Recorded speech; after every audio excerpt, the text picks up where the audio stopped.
We must all get ready now.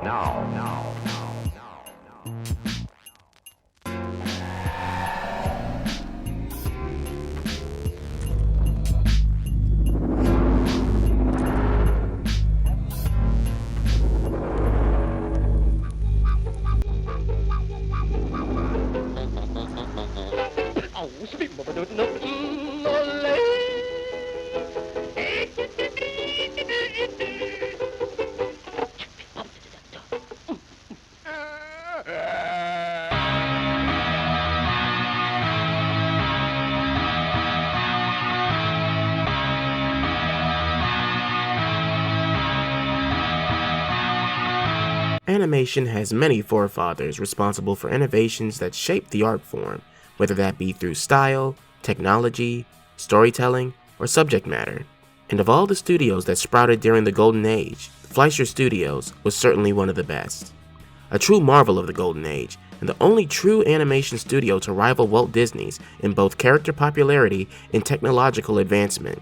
From starting early in the medium's history with technical innovation that astounded filmgoers at the time, to establishing the mythos of iconic cartoon characters, to floundering by the early 40s just as the golden age of animation was truly beginning to find its footing. Watch as we uncover Fleischer Studios' tragic tale of a creative energy and truly groundbreaking and influential animation style that was snuffed out at the height of its technological advancement and artistic growth. But before the fall, we must view the rise.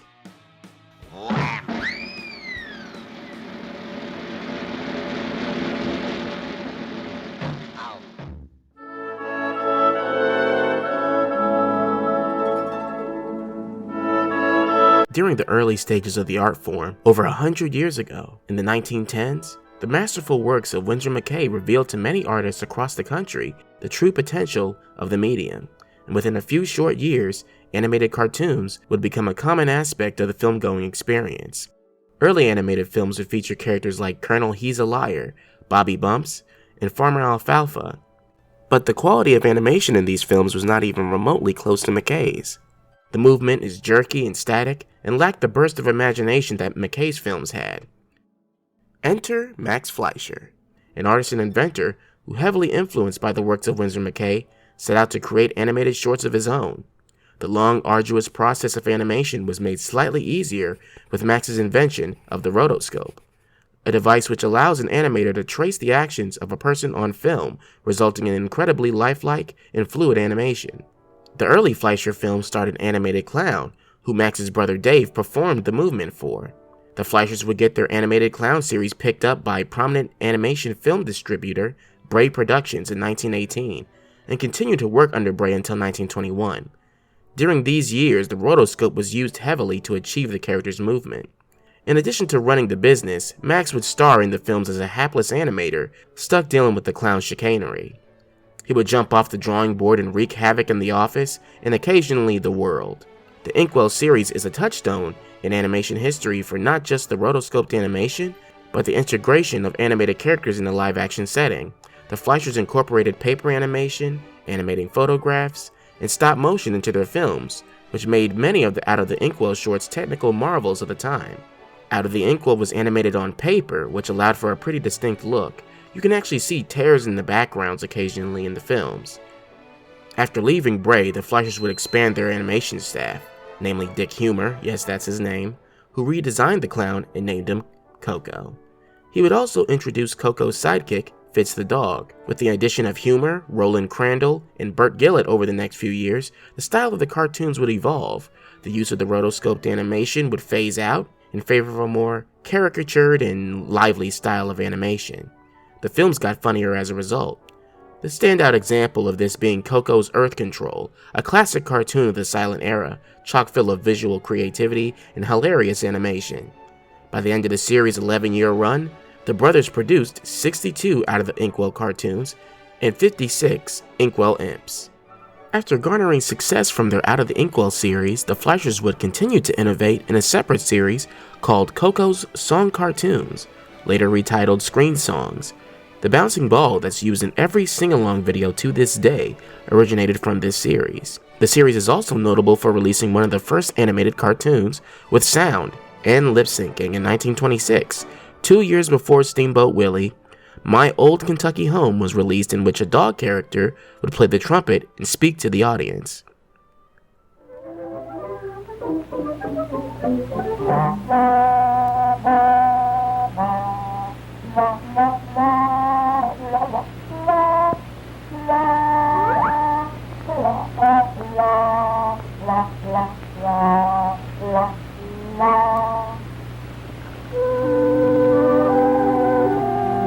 Follow the ball and join in, everybody.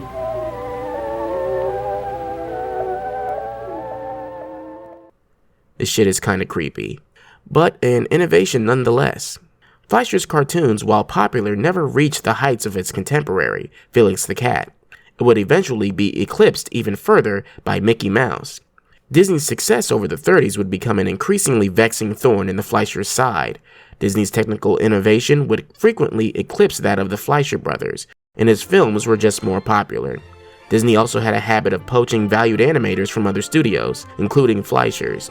The popularity of Mickey's sound cartoons was hard to ignore, and a change would need to be implemented soon. With that in mind, the Fleischers began producing the Talkartoons series for Paramount. Koko would be sidelined in favor of a brand new character named Bimbo, an offshoot of Fitz the dog from earlier films. Early in the series, the character's design remained oddly inconsistent. Yes, these are all supposed to be Bimbo, before settling on this look here. Noteworthy cartoons animation fans will recognize from this era include Barnacle Bill, Swing You Sinners, Mysterious Moe's, The Bum Bandit, Bimbo's Initiation, Minnie the Moocher, Any Rags, and Boop Oop a Doop. This is a notable period where the Fleischer artists are really experimenting with the medium and pushing the form in new ways. These cartoons are packed with highly unusual choices in character animation, movement, and layout, and is where the Fleischer style of animated cartoon originated.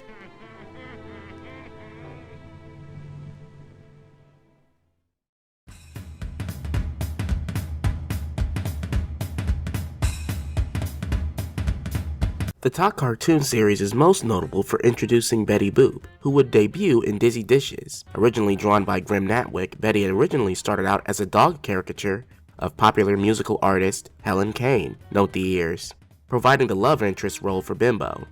Her voice was primarily provided by Mae Questel, a voice actress and stage performer known for mimicking the Helen Kane style. The early Betty Boop voice was provided by several different voice actresses before settling on Mae: Margie Hines, Little Ann Little, Bonnie Poe, and Harriet Lee. Grim Natwick's stylized depiction of the female form was difficult to grasp for many of the Fleischer animators, which added to the crudeness of the animation in early films. But the popularity of the character began to rise regardless, and by the release of Any Rags, all of her dog-like characteristics were removed, and by 1932, Betty Boop would become the series, with Bimbo relegated to the love interest role. Koko the Clown was added back to the roster, which would complete a sort of trio in the cartoons. These cartoons elevated the talents of the artists as budgets rose and production streamlined, and would culminate in what many call the best of the series, Betty Boop and Snow White. The surreal animation on display in this cartoon is really mesmerizing and somewhat unnerving.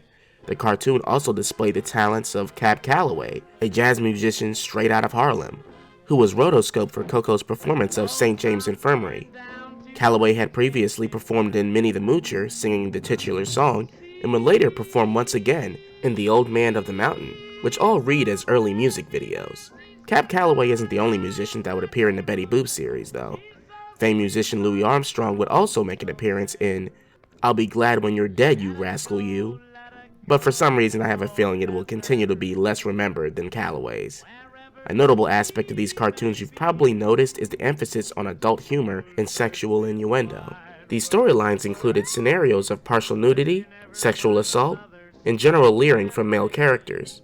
Being stationed in New York, the urban influence was ingrained into animated cartoons from the beginning, but with a female character at the center, things were pretty amped up. These images were the main draw for the cartoons, primarily targeting an adult audience, harkening to the jazz era that allowed audiences of the Great Depression to reminisce on better times.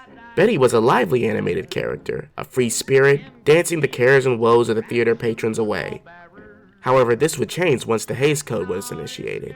In 1934, the Hays Code was introduced into the Hollywood system, which disallowed sexual content of any kind, as well as profanity, nudity, and graphic violence. Kinda reminds me of the YouTube community guidelines.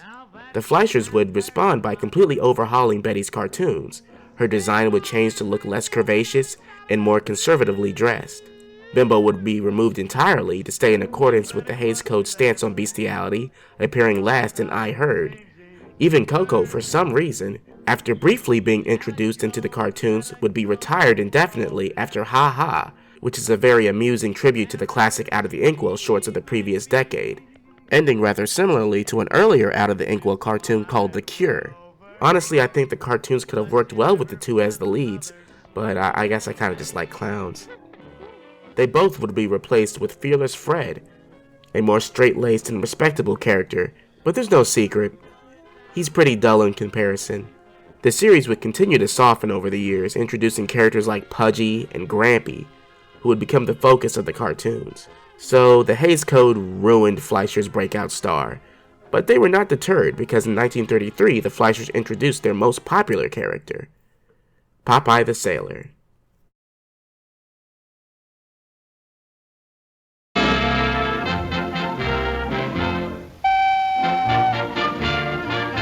Popeye the Sailor was a popular comic strip character from Thimble Theater, drawn by E.C. Segar, who was characterized by his abnormal speech patterns, messed up face, and super strength. The Fleischers thought a character like this could be translated very well into animation, so a pilot cartoon was produced as a part of the Betty Boop series to test the waters, and it was an instant hit. Well, blow me down. Popeye's love interest Olive Oyl and rival Bluto appeared right along with him. The iconic cartoon formula everyone knows was there from the very start. Popeye would be minding his own business, usually courting Olive Oyl. Bluto would make several increasingly violent attempts to remove Popeye from the equation. Popeye would open a can of spinach and eat it to unlock his super strength, and then open a can of whoop-ass on Bluto. Popeye's cartoons are most notable for their violence, utilizing rubber hose animation, and eventually even eclipsing Mickey Mouse in popularity for a short period of time. It was well deserved too. While starting off kinda rough, the Popeye cartoon series is a marvel of golden age animation. The laughs are constant, the characters are lovable and entertaining, and would eventually even outlast the Fleischer studio itself. While originally just including Popeye, Olive Oyl, and Bluto, the series would slowly integrate other characters from the strip as well. Wimpy, Sweet Pea, Eugene the Jeep, Poop Deck Pappy, and the Goons. They added their own characters to the shorts as well. These knockoffs of Donald's nephews are the most notable ones. Ironically, cartoons including them are somewhat funnier than the Three Duck Boys. Popeye was originally voiced by William Costello, but after performing for 25 shorts, he became too difficult to work with and was replaced by Jack Mercer, starting in The King of the Mardi Gras. May Questel once again provided the voice for Olive, and Bluto was voiced by William Pennell. Jack Mercer provided an extra layer of comedy to the shorts with his ad-libs, which became a staple of the series. Somebody's trying to rock me to sleep. There's something so entertaining about Popeye's blunt nature and sarcasm that is really brought to the forefront specifically because of Jack. Hey, stupid, who are you waving at, huh? The success of the Popeye series and Disney's exclusivity contract with Technicolor ending in 1935 would allow the Fleischers to introduce color into their shorts. The Color Classics series would be created to help further compete with Walt's Silly Symphonies. Notable Color Classics you might recognize include the Cobweb Hotel, Peeping Penguins, and the Hunky and Spunky shorts. Betty Boop would also appear in color for the first time in 1934, in Poor Cinderella, though this is Cinecolor. Ironically, the regular Popeye cartoons themselves would never be in color. Popeye was the Fleischers' most popular cartoon series, but the Fleischers surmised they wouldn't gain much more in ticket sales if they paid extra for color, and opted to keep the series in black and white. That was until the Fleischers got a bold idea. Popeye would star in a feature as the main draw.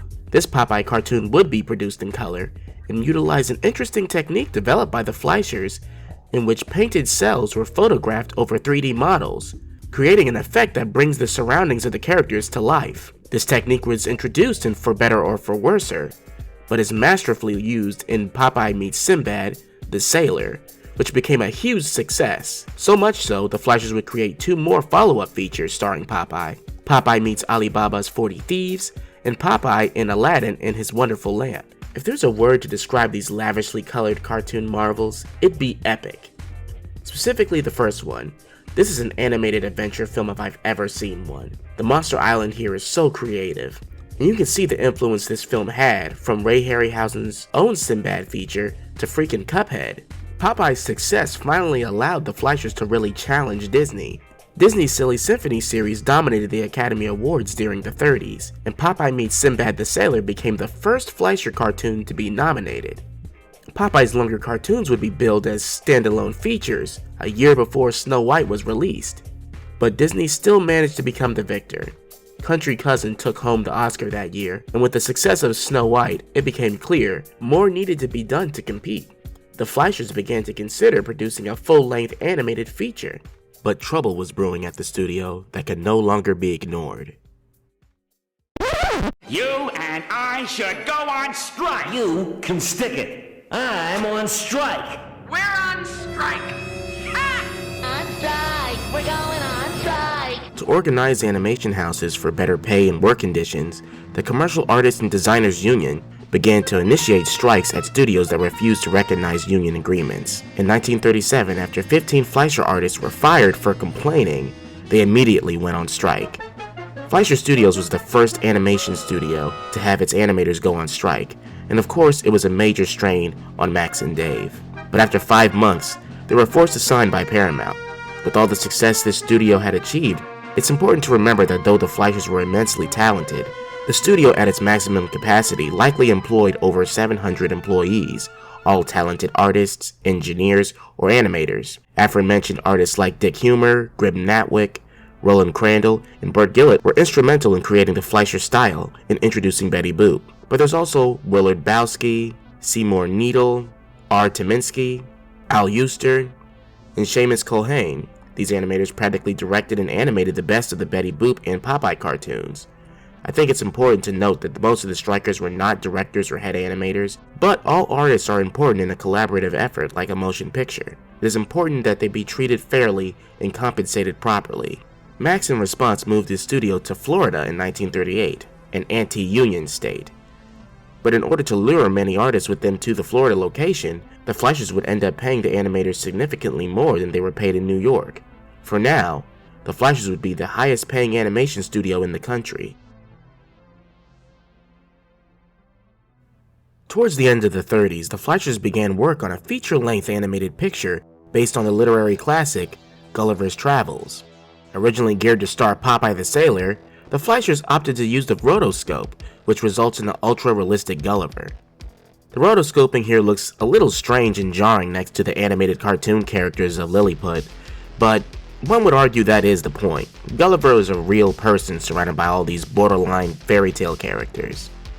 The film was a success though, but not really close to Snow White's success. The film is lavishly animated, and is also notable for introducing the Pinto Colvig-voiced Gabby, who would begin a series of cartoons on his own after this. After the success of Gulliver's Travels, Paramount approached the Fleischers to produce an animated series based on another iconic comic book series, like they had done with Popeye. But with the high costs, massive workload of producing several animated series, and the prospect of producing a new feature film slated for 1941, the Fleischers initially did not want to produce the series. In an attempt to halt the project, the Fleischers requested a ridiculously high budget for an animated series, which, to their surprise, was entertained by Paramount, which you can tell paid off exponentially. Superman, artistically, is some of the best animated content of the Golden Age, and at the same time, wholly unique compared to what the rest of the industry was doing. Nothing looked like this. The animated special effects on display were astounding, and the style here is akin to an animated film noir, which would go on to influence many artists decades down the line. Superman borrowed many elements from its popular radio serials, including the voices of Superman and Lois, Buddy Collier, and Joanne Alexander respectively. They borrowed the opening introduction as well. Up in the sky, look! It's a bird! It's a plane! It's Superman! But the Fleischers, to help lighten the workload, gave Superman the ability to fly, who initially would jump tall buildings in a single bound. Fascinatingly, the creators of Superman, Jerry Siegel and Joe Shuster, both had taken inspiration from Popeye in creating their superhero, so I think it was only fitting that the Fleischers would be the studio to bring the Superman animated series to life. Superman's first cartoon was nominated for Best Animated Short Subject at the 14th Academy Awards, It's a masterful piece of animation that most certainly deserved the award. But they lost to fucking Lenda Paw, a Mickey Mouse cartoon starring Pluto getting jealous of a kitten. To be fair, Mickey had not yet received an Academy Award at this point, but in that year, the Fleischers produced some of the best work the studio would ever produce. This is the most deserving cartoon of that year, to the eternal shame of the Academy Awards. Though it may not have mattered to the brothers, considering the two had not been on speaking terms for some time. Tensions between the two had been brewing since the days of the strike and were becoming a noticeable issue. It's a tragedy to learn that such an innovative company run by two creative brothers could hit such a roadblock. It's even more upsetting considering if the Fleischers had continued to exist, they may have eventually won an Academy Award, but after the financial flop of Mr. Bug Goes to Town, the brothers received news that would bring the company to its knees. Essentially, Paramount executives initiated plans to shut down operations and rebrand the company under their control. The studio would become Famous Studios, which would go on to produce some of the most lackluster and basic cartoons of the Golden Age. The Popeye cartoons would be taken over by Seymour Needle, and they would lose their edge and continue to soften as years go by. Series stars like Betty Boop would disappear entirely. Superman would eventually be replaced by another comic strip character, Little Lulu, and the Fleischers would have to move on from the studio they built. The Famous Studio brand would eventually become synonymous with characters like Little Audrey, Baby Huey, and Casper the Friendly Ghost. It really does suck because in my opinion Mr. Bug Goes to Town is the much more enjoyable film out of the two feature films the Fleischers produced, but even animated features like Pinocchio and Fantasia failed to make a profit around this time. Many know the story surrounding Waltz Studio crawling back out of its grave towards the end of the 40s and what it took to get there. The Fleischers just weren't given that opportunity. But with that said, there's a lot the Fleischers were able to accomplish during their time in the business. Their strange and wacky style of the early 30s has influenced many an animation professional. The wild and surreal cartoons of the period are widely enjoyed online to this day, even more than that of Disney's of the same period. Betty Boop resurfaced as a major merchandising icon. Their Popeye cartoons are favorites of renowned animators Jorge Gutierrez and Genndy Tartakovsky, and their take on Superman influenced the visual style of Batman the Animated Series, which many consider one of the greatest animated series of all time.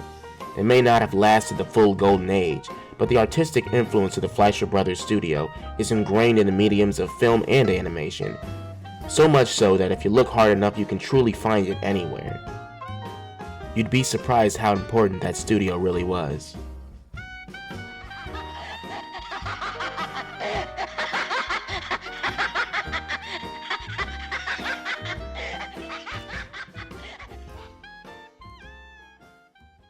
We must all get ready now.